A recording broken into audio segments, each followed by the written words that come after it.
Ma sœur m'a piégée, a pleuré, et mes parents m'ont chassée de la maison pieds nus à 16 ans.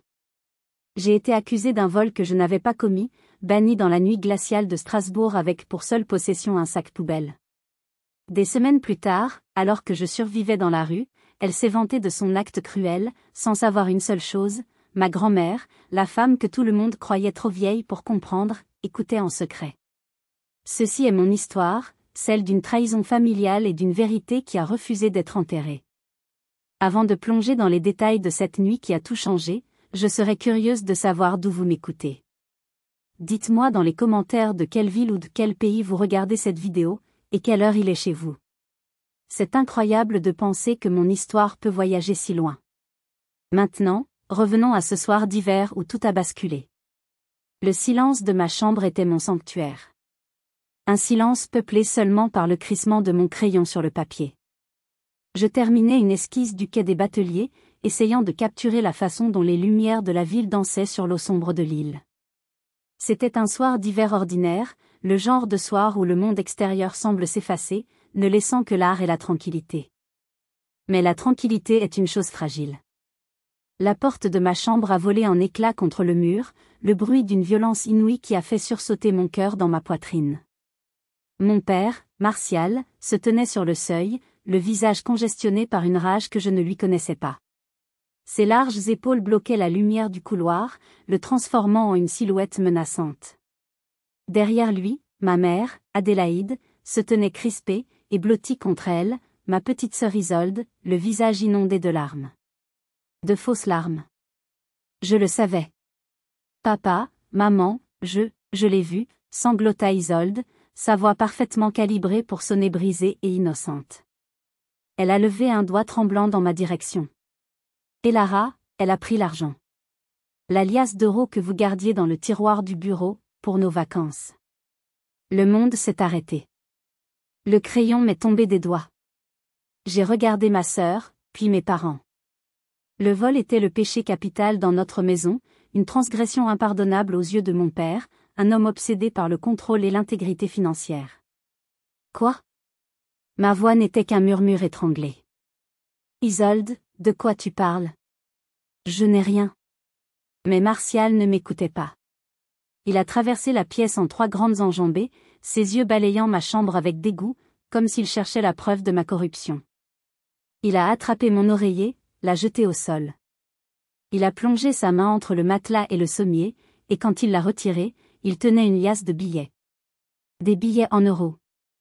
Nos billets de vacances. Il les a jetés sur mon bureau, les billets s'éparpillant sur mon dessin inachevé. Une souillure. Explique ça, a-t-il rugi, sa voix faisant vibrer les murs. J'étais paralysée. Je savais que je n'avais pas touché cet argent. Je savais qu'Isolde l'avait mis là. Mais comment le prouver? Mon regard a cherché celui de ma mère. Je l'ai supplié silencieusement. Crois-moi. S'il te plaît, crois-moi. Mais son regard était vide. Un mur.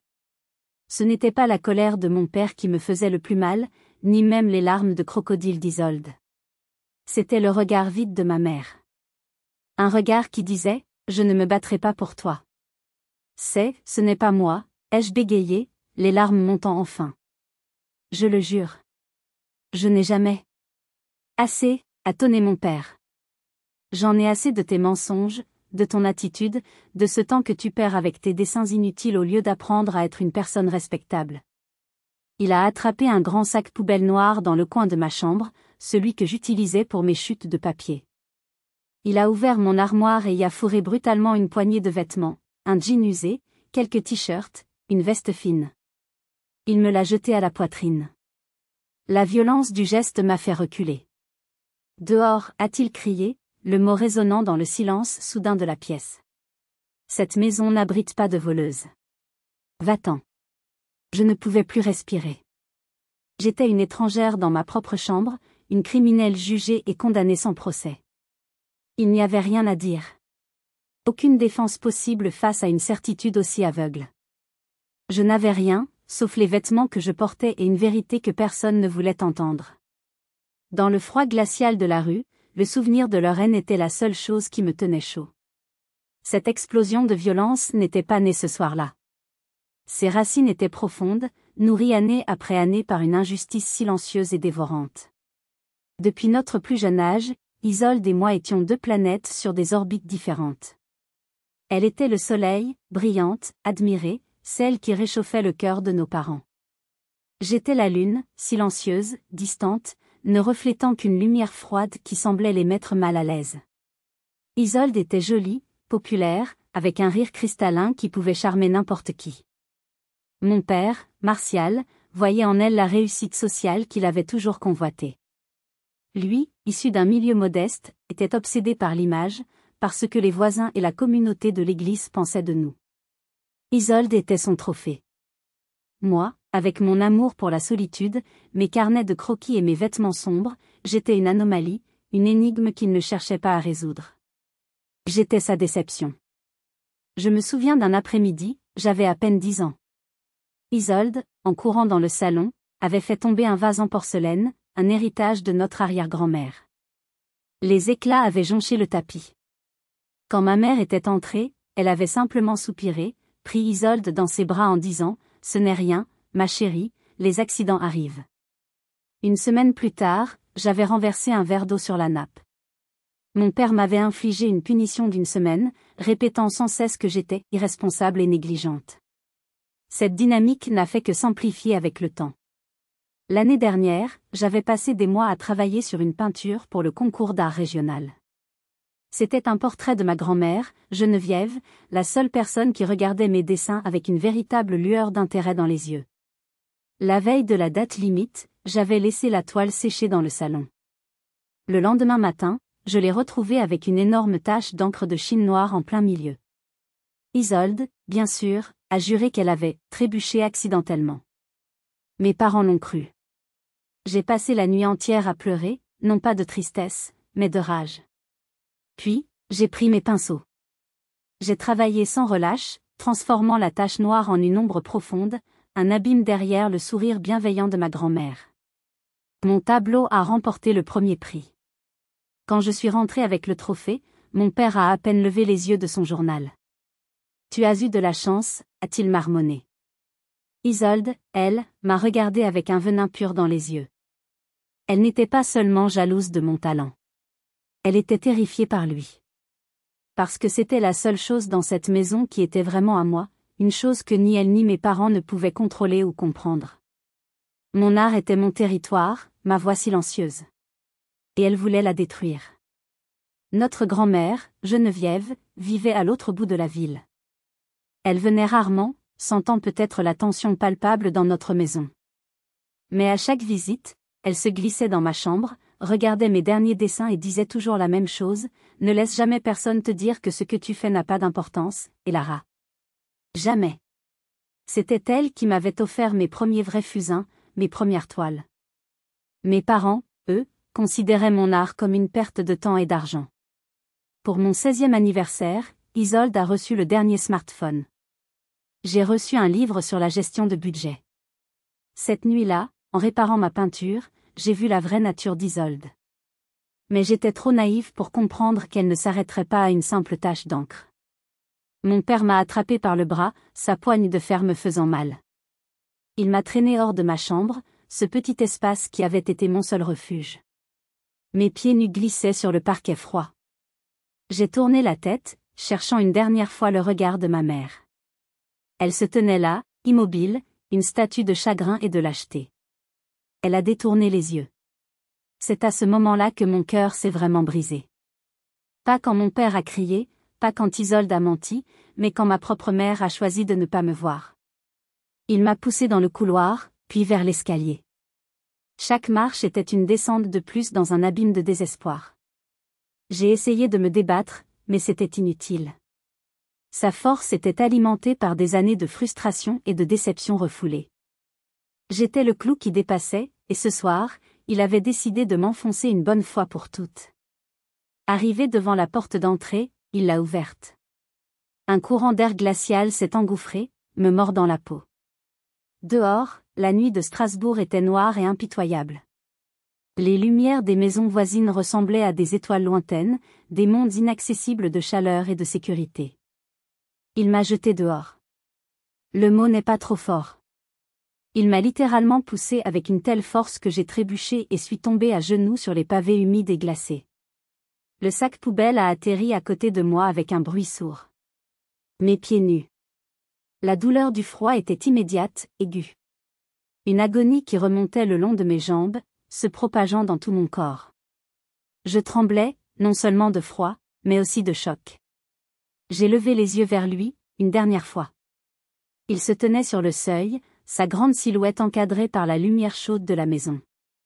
Une maison qui n'était plus la mienne. Ne reviens jamais, a-t-il dit, sa voix plate, sans émotion. Puis j'ai vu ma mère apparaître derrière lui. Elle ne m'a pas regardé. Elle a posé une main sur l'épaule de mon père, un geste de soutien. Pour lui. Pas pour moi. Et elle a murmuré quelque chose que le vent a presque emporté, mais que j'ai entendu. Oh, je l'ai si clairement entendu. Fais ce que ton père dit, et Lara. Pour le bien de tous. Pour le bien de tous. Mon sacrifice était nécessaire pour préserver leur paix fragile, leur image parfaite. J'étais le dommage collatéral de leur bonheur. La porte s'est refermée. Un clic sec. Puis le son du verrou qui tourne, qui grince. Un son final.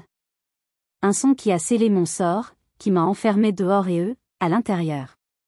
Leur monde continuait. Le mien venait de s'achever. Je suis resté là, à genoux sur le sol froid, pendant ce qui m'a semblé une éternité. Le vent sifflait dans mes oreilles. Je regardais la porte. Ma porte. J'ai pensé frapper. Crier. Supplier. Mais l'image du regard vide de ma mère est revenue me hanter. À quoi bon? Personne n'ouvrirait. Ou pire, ils ouvriraient, et je devrais affronter leur mépris une fois de plus. Ce n'est pas le froid qui me faisait trembler. C'était la réalisation que l'amour de mes parents avait des conditions, et je ne les remplissais pas. J'ai ramassé le sac poubelle, ma seule possession. Il était léger, presque vide. Comme moi. J'ai regardé une dernière fois la fenêtre de ma chambre, là-haut. Une faible lueur filtrait. Mes dessins étaient toujours sur les murs. Des fragments de moi, prisonnier dans une maison qui m'avait rejeté. Debout, pieds nus sur le trottoir gelé, je n'avais qu'une seule certitude, je devais survivre. Mais comment? Je ne sais pas combien de temps j'ai marché. Les rues de Strasbourg, habituellement si familières et réconfortantes avec leurs maisons à colombage et leurs lumières dorées, étaient devenues un labyrinthe hostile. Chaque porte fermée était un rappel de la mienne. Chaque fenêtre éclairée, une torture. Je voyais des familles à l'intérieur, rassemblées autour d'une table, riant. Des scènes de vie normale qui me semblaient désormais appartenir à une autre galaxie. Mes pieds étaient engourdis, puis la douleur est revenue, lancinante. Chaque pavé, chaque petit caillou était une nouvelle agression. Je serrais le sac poubelle contre ma poitrine comme s'il pouvait me protéger, mais le froid s'infiltrait à travers ma veste fine, rampant sur ma peau, se glissant dans mes os. Mon instinct m'a guidé vers le parc de l'Orangerie. Un endroit que j'aimais, un endroit où j'avais passé des heures à dessiner les signes sur le lac, les grands arbres majestueux. Ce soir-là, le parc n'était plus un havre de paix. C'était un royaume d'ombre et de bruit inquiétant. Les arbres, dépouillés par l'hiver, ressemblaient à des squelettes griffant le ciel nocturne. Le vent faisait craquer leurs branches, des sons qui me faisaient sursauter à chaque fois. J'ai trouvé un banc isolé, à l'abri relatif d'un grand chêne. C'était le banc où, l'été dernier, j'avais passé un après-midi entier à esquisser le portrait d'un couple de personnes âgées se tenant la main. Ce soir, ce banc allait être mon lit. Je me suis assise, remontant mes genoux contre ma poitrine, essayant de me faire la plus petite possible. Le bois était humide et glacial. Le silence n'était pas total. Il y avait le bourdonnement lointain de la ville, le cri occasionnel d'une sirène, et des bruits plus proches, plus effrayants. Un bruissement dans les buissons. Des pas au loin sur le gravier. Chaque ombre semblait être une menace. Chaque bruit me faisait sursauter. La fille qui dessinait des paysages paisibles dans ce parc était morte ce soir-là. J'étais devenue une proie. La faim a commencé à se manifester, une crampe douloureuse dans mon estomac vide. Je n'avais rien mangé depuis le déjeuner. L'idée de nourriture, de chaleur, d'un lit, me semblait si absurde, si lointaine. J'ai fermé les yeux, mais le sommeil ne venait pas. Les images de la soirée tournaient en boucle dans ma tête, le visage de mon père, les larmes d'Isolde, le silence de ma mère. Chaque image était un coup de poignard. J'ai dû m'assoupir, finalement, épuisé. Mais mon sommeil était peuplé de cauchemars. J'ai rêvé que je frappais à notre porte, encore et encore, jusqu'à ce que mes poings saignent. À l'intérieur, je pouvais les entendre rire. Le rire d'Isolde, le rire de mes parents. Un rire joyeux, libéré. Ils étaient plus heureux sans moi. Je me suis réveillée en sursaut, le cœur battant à tout rompre. Il faisait encore nuit. J'étais seule. Et j'avais si froid. J'ai pleuré, pour la première fois de la nuit. Des larmes silencieuses, qui gelaient presque sur mes joues. Des larmes non pas de tristesse, mais de solitude pure et absolue. Le matin est arrivé, non pas comme une promesse, mais comme un rappel brutal de ma nouvelle réalité. Une lumière grise et blafarde a filtré à travers les branches. Le parc était vide. J'étais invisible. L'aube a apporté avec elle une décision.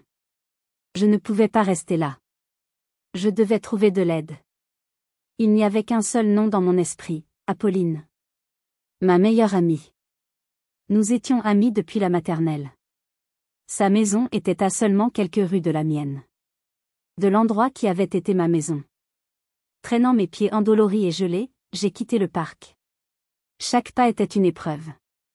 Les quelques passants matinaux me jetaient des regards étranges. Une adolescente avec un sac poubelle, sans chaussures en plein hiver. J'ai baissé la tête, la honte me brûlant le visage. Quand je suis arrivée devant la porte d'Apolline, j'ai hésité. Et si ses parents me rejetaient aussi ? J'ai rassemblé le peu de courage qui me restait et j'ai sonné. Apolline a ouvert. Son visage est passé de la surprise à l'horreur en une fraction de seconde. Et Lara ? Mon Dieu, qu'est-ce qui t'est arrivé ? Tes pieds. Elle ne m'a pas laissé le temps de répondre. Elle m'a attrapé par le bras, m'a fait entrer en vitesse et a refermé la porte. Elle m'a fait asseoir sur une chaise dans la cuisine, m'a enveloppé dans une couverture et a couru chercher une bassine d'eau tiède pour mes pieds. La sensation de l'eau sur ma peau gelée était une douleur exquise, un mélange d'agonie et de soulagement. Entre deux sanglots, je lui ai tout raconté. L'argent. Isolde. Mes parents. Elle m'a écouté sans m'interrompre, ses yeux remplis d'une colère et d'une tristesse qui me faisaient chaud au cœur. Tu restes ici, a-t-elle déclaré. On trouvera une solution. Mes parents ne diront rien. Pendant 2 jours, j'ai vécu caché dans sa chambre. C'était un paradis précaire.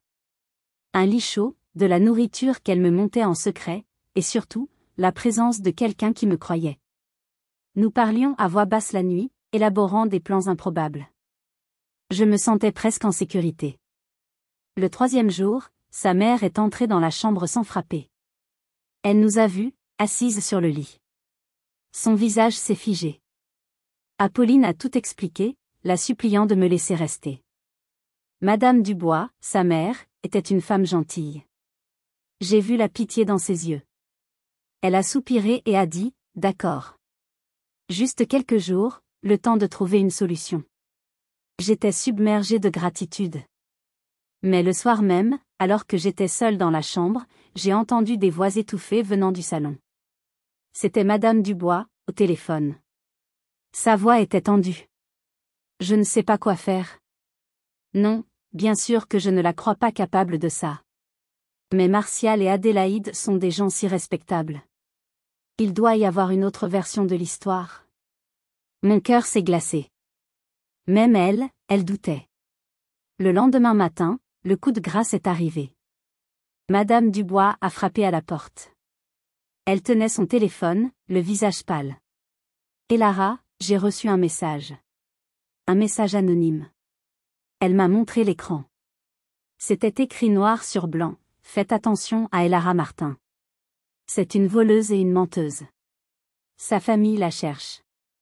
Ne vous impliquez pas, elle vous apportera des ennuis. Je savais. Je savais que c'était Isolde. Elle ne se contentait pas de m'avoir fait expulser. Elle me pourchassait. Madame Dubois a levé les yeux vers moi, son regard plein de peur et de regret. Je suis désolée, Elara. Vraiment. Mais j'ai ma propre famille à protéger. Tu ne peux pas rester ici. Même la gentillesse avait ses limites. Ma sœur ne m'avait pas seulement chassée de la maison, elle me chassait de partout. Il n'y avait plus d'endroit sûr. Quitter la maison d'Apolline a été plus dur que de quitter la mienne. Parce que cette fois, je partais avec la certitude qu'il n'y avait plus de porte auxquelles frapper. J'étais devenue un risque, un problème, un fardeau. Apolline a pleuré, m'a donné tout l'argent qu'elle avait dans sa tirelire, une vingtaine d'euros et un vieux sac à dos pour remplacer mon sac poubelle. C'était un geste d'amour, mais c'était aussi un adieu. La ville est devenue mon nouveau foyer. Un foyer sans mur ni toit. Mes journées suivaient un rituel de survie. Je passais la plupart de mon temps à la médiathèque André Malraux. C'était un endroit public, chauffé, et personne ne faisait attention à une adolescente assise dans un coin avec un livre. Je ne lisais pas. Je faisais semblant. Je regardais les gens, j'écoutais les bribes de conversation, j'observais des vies qui n'étaient pas la mienne. La nuit, la bibliothèque fermait. C'était le moment que je redoutais le plus. Mon refuge suivant était la gare centrale de Strasbourg.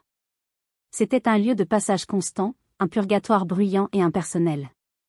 Les néons blafards ne s'éteignaient jamais. Je trouvais un siège dans la salle d'attente, calais mon sac à dos contre moi et tentais de dormir. Le sommeil était léger, fragmenté, toujours sur le qui-vive. Chaque annonce de train, chaque groupe de voyageurs bruyants me réveillait en sursaut. La faim était une compagne constante. Les 20 euros d'Apolline devaient durer. Je me nourrissais de l'essentiel, du pain, des brioches industrielles, parfois une bouteille d'eau. Je suis devenue une experte dans l'art de paraître invisible, de manger rapidement sans attirer l'attention. C'est dans cette période de dénuement total que j'ai pris une décision qui, avec le recul, peut sembler folle. Un après-midi, en passant devant une petite papeterie, j'ai vu un carnet de croquis et un crayon fusain en vitrine. Il m'appelait. J'ai hésité pendant 1 heure devant la boutique, luttant contre moi-même. L'argent pouvait me nourrir pendant 3 jours de plus. Mais j'ai fini par entrer. J'ai dépensé 5 euros. C'était stupide. J'aurais dû acheter de la nourriture. Mais ce carnet, c'était la seule chose qui me rappelait qui j'étais. Avant d'être une sans-abri, avant d'être une voleuse, j'étais une artiste. C'était mon seul acte de rébellion contre le sort qui m'était infligé. Assise sur mon banc à la gare, au milieu du chaos, j'ai recommencé à dessiner. Je ne dessinais plus de beaux paysages. Je dessinais la vérité. Le visage fatigué d'un homme endormi en face de moi. Les mains usées d'une femme de ménage nettoyant le sol. Mes propres pieds, sales et meurtris, dans de vieilles baskets qu'Apolline m'avait données. Mon art est devenu plus sombre, plus brut. Il n'était plus une évasion. C'était un témoignage. Je survivais, mais je ne vivais plus. Chaque jour, je perdais un peu plus de moi-même, de l'adolescente que j'avais été. Je devenais dure, méfiante. Mon cœur se recouvrait d'une fine couche de glace pour se protéger. Et puis, l'école, le seul endroit où j'avais encore un semblant de normalité, est devenu mon nouveau champ de bataille. Retourner au lycée était une torture quotidienne. La rumeur s'était répandue comme un poison. Isolde avait bien fait son travail. Je n'étais plus Elara, l'élève douée en article. J'étais la fille qui a volé ses parents. Je le sentais dans chaque regard, dans chaque silence qui s'installait quand j'entrais dans une pièce. Mes quelques amis se sont éloignés, mal à l'aise. Ils ne savaient pas quoi dire, quoi faire. C'était plus simple de m'ignorer. Les professeurs, même ceux qui m'avaient encouragé par le passé, me traitaient désormais avec une froideur distante. Ma professeure de français, qui m'avait un jour qualifiée de « plume prometteuse », ne m'interrogeait plus. Mon professeur d'art, lui, évitait mon regard. J'étais devenue un fantôme. Un fantôme coupable. Le pire moment de la journée était le déjeuner.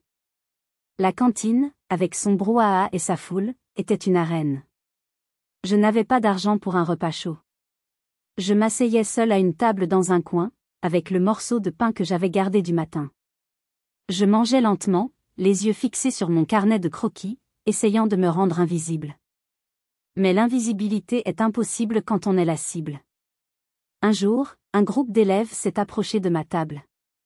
C'était la bande de Manon, une des meilleures amies d'Isolde. Elles se sont arrêtées devant moi, leur plateau rempli de nourriture.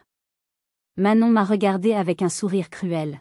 « Alors, la clocharde, on n'a plus assez d'argent pour manger ? T'as tout dépensé ce que t'as volé ?» a-t-elle lancé, assez fort pour que les tables voisines se taisent et se tournent vers nous. Je n'ai rien dit. J'ai continué à fixer ma page blanche. Répondre, c'était leur donner ce qu'elles voulaient. Mon silence les a exaspérées. Manon a pris son yaourt, l'a ouvert et l'a vidé sur ma tête. Le liquide froid et gluant a coulé dans mes cheveux, sur mon visage, sur mon cou. Un autre a jeté ses frites sur mon carnet de croquis. Ils ont tous éclaté de rire. Un rire gras, méprisant, qui a rempli la cantine. Personne n'a bougé. Pas un élève. Pas un surveillant. J'étais seule au milieu de l'arène, couverte de nourriture et d'humiliation. Je ne les ai pas regardés. J'ai lentement fermé mon carnet souillé. J'ai ramassé mon sac à dos. Et je suis partie, la tête haute, traversant la cantine sous les rires et les chuchotements. Les larmes ne sont venues que plus tard, quand j'étais cachée dans les toilettes, essayant de nettoyer le yaourt de mes cheveux avec du papier rêche. À ce moment-là, la faim a disparu. Remplacée par une rage froide. Une rage qui m'a gardée au chaud cette nuit-là. J'ai touché le fond. Je pensais qu'il n'y avait rien de pire. Je me trompais. Le pire était encore à venir, sous la forme de l'homme qui aurait dû me protéger plus que quiconque. C'est une situation terrible, n'est-ce pas ? Parfois, l'indifférence des autres fait plus mal que la cruauté elle-même. Je me demande souvent ce que j'aurais pu faire de différent. Et vous ? Si vous aviez été à ma place, dans cette cantine, qu'auriez-vous fait ? Auriez-vous crié, pleuré, ou seriez-vous parti en silence comme moi ? Dites-le moi dans les commentaires, votre avis m'intéresse vraiment.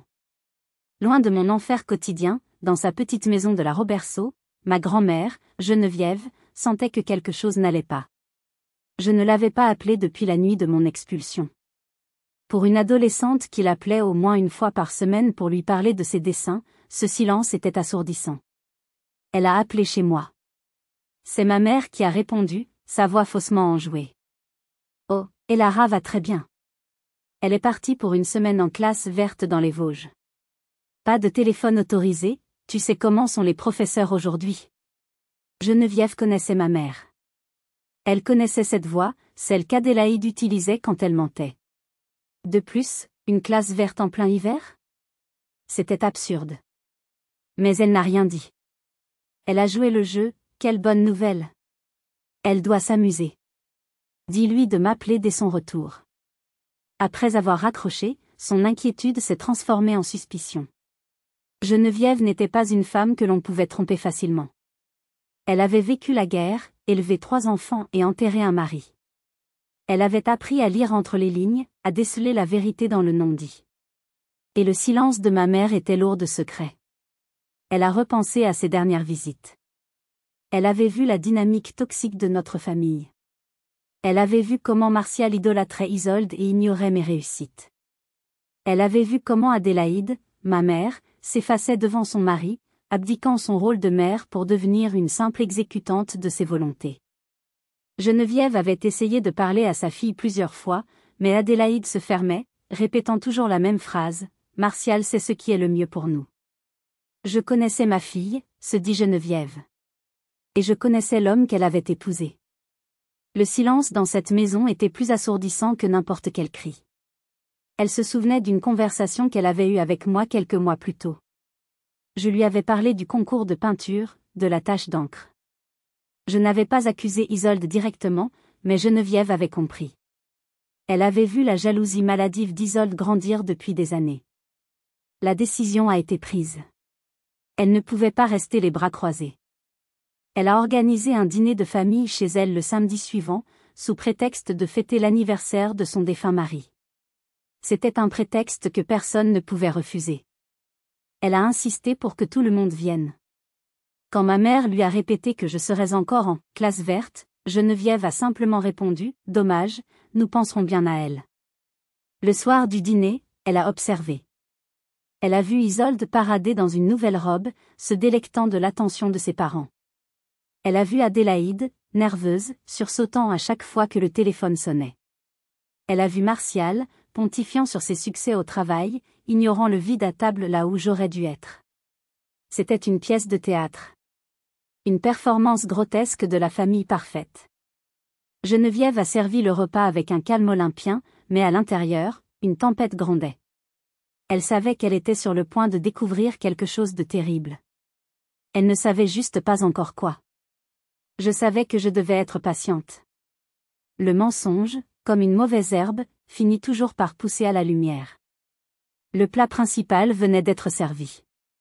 C'était un bake-off, une spécialité alsacienne que ma grand-mère préparait à la perfection. L'ambiance à table était faussement cordiale. Martial parlait de ses projets, Adélaïde hochait la tête en souriant, et Isolde était radieuse. Trop radieuse. C'est à ce moment-là que son téléphone a vibré. C'était sa cousine, Manon, en appel vidéo. Isolde a répondu avec un grand sourire. « Salut. Oui, on est chez mamie. Attends, je te montre. » Elle a fait un tour de la table avec son téléphone, montrant mes parents, le plat fumant, puis le visage de ma grand-mère. Geneviève a souri à la caméra, mais ses yeux ne quittaient pas Isolde. Quelque chose dans l'excitation de ma sœur a déclenché une alarme dans son esprit. C'était plus que de la joie. C'était du triomphe. Isolde s'est levée et s'est éloignée un peu, se mettant près de la fenêtre, pensant sans doute avoir plus d'intimité. Mais dans la petite salle à manger de ma grand-mère, l'intimité n'existe pas. Sa voix, bien que plus basse, portait. C'est là que l'instinct de Geneviève a pris le dessus. Discrètement, elle a pris son propre smartphone, l'a posé sur la nappe à côté de son assiette, et a activé l'enregistreur vocal. Un geste simple. Un geste qui allait tout changer. Au début, la conversation était banale. Des histoires de lycée, des potins. Mes parents continuaient de manger, absorbés par leur propre monde.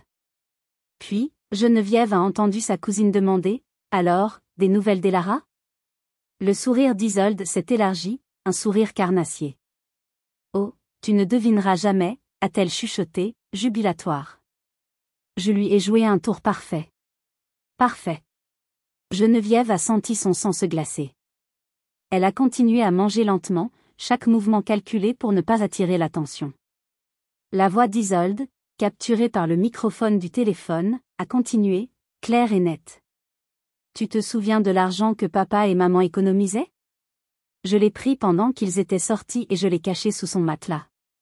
Puis, j'ai attendu qu'il rentre. » Elle a gloussé. J'ai pleuré un peu, j'ai dit que je l'avais vu le prendre. Ils m'ont cru sur le champ. Papa était tellement furieux. Il l'a mise à la porte. Comme ça. Sans chaussures, rien. Chaque mot était un poignard. Pas seulement pour moi, mais pour ma grand-mère. J'avais échoué à protéger ma petite fille de sa propre famille. Cette culpabilité s'est transformée en une détermination de fer. Geneviève sentait les battements de son cœur s'accélérer, mais son visage est resté impassible. Et maintenant, a demandé la cousine. Maintenant, elle a disparu, a répondu Isolde, sa voix pleine de mépris. Elle est probablement dans la rue. Personne ne la défend. Tout le monde pense que c'est une voleuse. J'ai enfin la paix. Plus personne pour me faire de l'ombre avec ces stupides dessins. L'enregistrement a continué, mais Geneviève avait entendu ce qu'elle devait entendre. Isolde a raccroché et est revenue à table, son visage rayonnant d'innocence. Elle a repris sa fourchette comme si de rien n'était. Ma grand-mère a discrètement arrêté l'enregistrement et a glissé son téléphone dans sa poche. Elle a regardé Isolde. La petite fille qu'elle avait vue naître, qu'elle avait tenue dans ses bras. Et pour la première fois, elle a vu un monstre. La preuve était là, froide et indéniable. Maintenant, il était temps de commencer la guerre. Si vous êtes arrivé jusqu'ici, laissez un commentaire pour nous dire ce que vous auriez fait à la place d'OP. Vous pouvez aussi écrire simplement le chiffre 1 pour montrer que vous suivez encore. Et dites-nous, vous regardez cette histoire depuis quelle région ou quel pays? Geneviève n'a pas agi sur le coup. Elle était trop sage pour ça. Une confrontation directe pendant le dîner aurait permis à Isolde de nier, de pleurer, de retourner la situation. Elle aurait permis à Martial et Adélaïde de se retrancher dans leur déni pour protéger leur fille préférée. Non, elle avait besoin d'un autre terrain. Un terrain où il ne pourrait pas s'échapper. Le lendemain matin était un dimanche. Ma famille, comme chaque dimanche, se rendait à la messe à la cathédrale de Strasbourg. C'était une partie essentielle de leur performance publique. La famille Martin, unie et pieuse. Quelle blague! Geneviève les a rejoints. Après la messe, alors que le parvis était bondé de fidèles échangeant des amabilités, elle a pris sa fille Adélaïde à part. J'ai besoin de te parler. Seule. Maintenant. Il y avait une autorité dans sa voix que ma mère n'a pas osé contester. Geneviève l'a conduite non pas à l'extérieur, mais à l'intérieur de la cathédrale, dans une petite chapelle latérale, silencieuse et baignée par la lumière colorée des vitraux. L'endroit était désert. Le décor était planté. Maman, qu'est-ce qui se passe? Je dois. A commencé Adélaïde, nerveuse. Geneviève n'a pas répondu. Elle a sorti son téléphone et a appuyé sur « Play ». La voix d'Isolde a rempli le silence sacré de la chapelle. Je lui ai joué un tour parfait. Il l'a mise à la porte. Le visage de ma mère s'est décomposé. La couleur a quitté ses joues. Elle a secoué la tête, les yeux écarquillés d'horreur et de déni.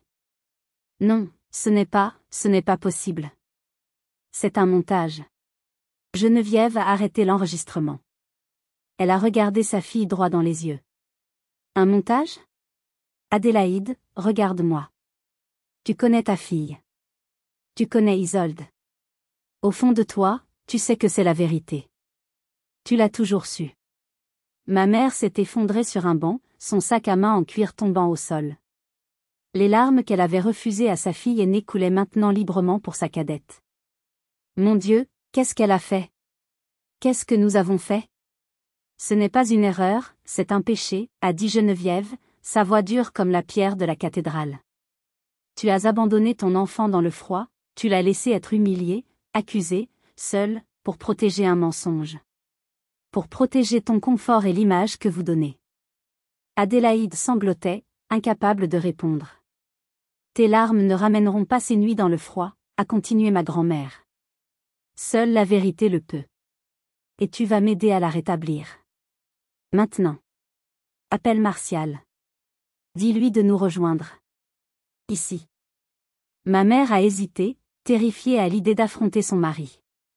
Appelle-le, a répété Geneviève, d'un ton qui ne souffrait aucune discussion. Ou je vais directement voir le prêtre avec cet enregistrement. Et ensuite, la police. Tremblante, Adélaïde a composé le numéro. Martial est arrivé 10 minutes plus tard, furieux d'avoir été convoqué de la sorte. Qu'est-ce que c'est que cette histoire? Geneviève a de nouveau appuyé sur « Play ». Le visage de mon père est passé de la colère à l'incrédulité, puis à une pâleur mortelle. Il a écouté jusqu'à la fin, silencieux. Quand la voix d'Isolde s'est tue, il a regardé Geneviève, puis sa femme. Pour la première fois de ma vie, j'imagine, il était sans voix. Ils étaient piégés. Dans la maison de Dieu, confrontés à leur propre péché. Mais une simple confession ne suffisait pas. Il fallait une humiliation publique, à la hauteur du mal qu'ils avaient fait. Le silence dans la chapelle était lourd, pesant. Seuls les sanglots de ma mère le brisaient. Mon père, Martial, a finalement retrouvé la parole. Mais ce n'étaient pas des remords qui en sont sortis. C'était de la panique. On ne peut pas laisser ça sortir, a-t-il murmuré, regardant autour de lui comme si les murs pouvaient entendre. Mon travail, ma réputation à l'église, les voisins. Ce serait la fin. Ma grand-mère s'est approchée de lui. Elle n'était pas grande, mais à ce moment-là, elle le dominait de toute sa hauteur morale. Ta réputation, a-t-elle sifflé, sa voix basse et pleine de fureur. Tu parles de réputation alors que ta fille, ton sang, dort peut-être dans une gare en ce moment même? Tu parles d'honneur alors que tu l'as jeté à la rue sans même une paire de chaussures? Ton honneur est mort la nuit où tu as choisi un mensonge plutôt que ton enfant. Mon père a reculé, comme si elle l'avait frappé. Voici ce qui va se passer, a continué Geneviève, prenant le contrôle total de la situation. Adélaïde, tu vas prendre ton téléphone. Tu vas écrire une publication sur Facebook. Une publication publique. Tu vas dire la vérité. Toute la vérité. Que vous avez accusé à tort Lara, que c'est Isolde qui a tout manigancé, et que vous lui demandez pardon publiquement. Je ne peux pas, a gémi ma mère. Tu le peux. Et tu le vas, a rétorqué Geneviève. Et toi, Martial, tu partageras cette publication sur ton propre mur. Et vous l'enverrez tous les deux au groupe de discussion de l'église. C'est de la folie, s'est exclamé mon père. Tu veux nous détruire. Vous vous êtes détruit tout seul, a répondu ma grand-mère, imperturbable. Je ne fais que mettre la lumière sur les ruines. C'est ça, où je sors de cette chapelle et je donne cet enregistrement à la première personne que je croise. Le pasteur, par exemple. Je me demande ce qu'il en pensera. Le choix est à vous. Il n'avait pas le choix. Sous le regard d'acier de Geneviève, ma mère a sorti son téléphone. Ses doigts tremblaient tellement qu'elle peinait à écrire. Geneviève lui a dicté une partie du texte, s'assurant qu'il n'y ait aucune ambiguïté, aucune tentative d'atténuer leur culpabilité. Le texte a été écrit. Il a été posté. Puis partagé. La bombe a été lâchée.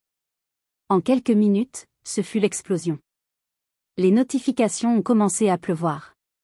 Des « j'aime », des « tristes », des « en colère ». Et puis les commentaires.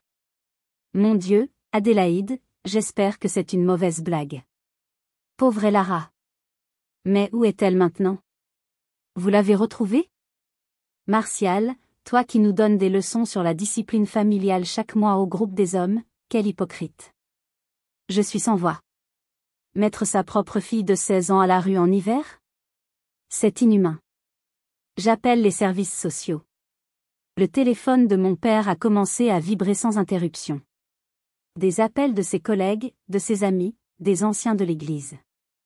Il a regardé son téléphone avec horreur, comme si c'était un serpent venimeux. Il a dû le mettre en mode silencieux.